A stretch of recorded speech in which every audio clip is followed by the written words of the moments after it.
After God, Oahspe, and his hosts visited the earth and the lower heaven, they returned to Yeshuah and sat in council on the affairs of mortals and atmospherians. The council of Yeshuah, of which there were 1,000,000 members, was formed in groups, and these again represented in groups, and these in still other groups.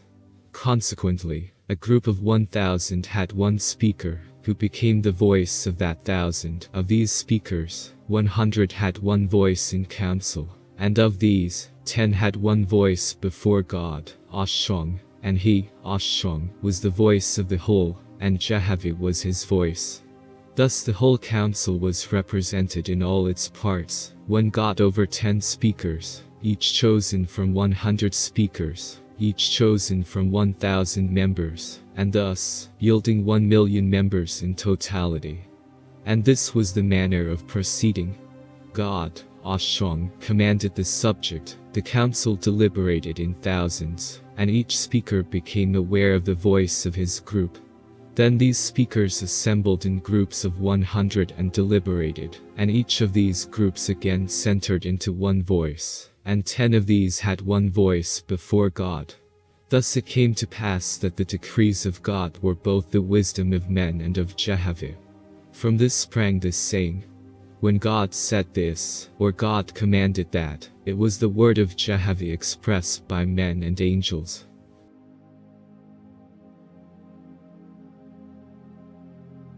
God, Oahspe, said, behold, the heavens and earth have become like gardens grown foul and rank, producing nothing. I have come with a pruning knife and a consuming fire. God, Oahspe, said, I withdraw from the drudge and the drug the beneficence, the good things arising from and the presence of Yeshuah is chosen. I leave them destitute. Who can approach the beggar with wisdom, or the king with inspiration to be good? A drowning man will try to swim, but the reveler in lust must perish before his soul can learn Yeshuah.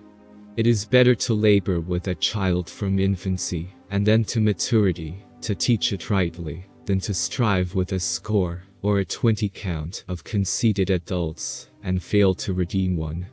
Who are the mockers of charity more than they who give to those who can help themselves, but will not? Wisdom and uprightness of heart are like bread. Do not preach to unwelcome ears, are sermons of wisdom to be forced into men's souls. Bless Yeshuah. He made hunger, and so men love bread. Without hunger they would not eat. A wise God drives home to man's understanding his helplessness in spirit when Yeshuah is denied. Pursue the earth, O my beloved, bring away all light. Pursue the lower heaven of the earth also, bring away all light. I will leave the earth and heaven in darkness 1 whole year. They shall cry out, their conceit in the dumb wind shall fail, that horrid belief that elements are impersonal, and there is nothing else will cease, and they shall come to acknowledge a higher power, a presence, even Yeshuah. Have the spirits of heaven not despoiled Hord and Moab? Do evil spirits and evil men not say, behold, there is enough. Let us divide the spoils. But they produce nothing. They are devourers, living on others' substance.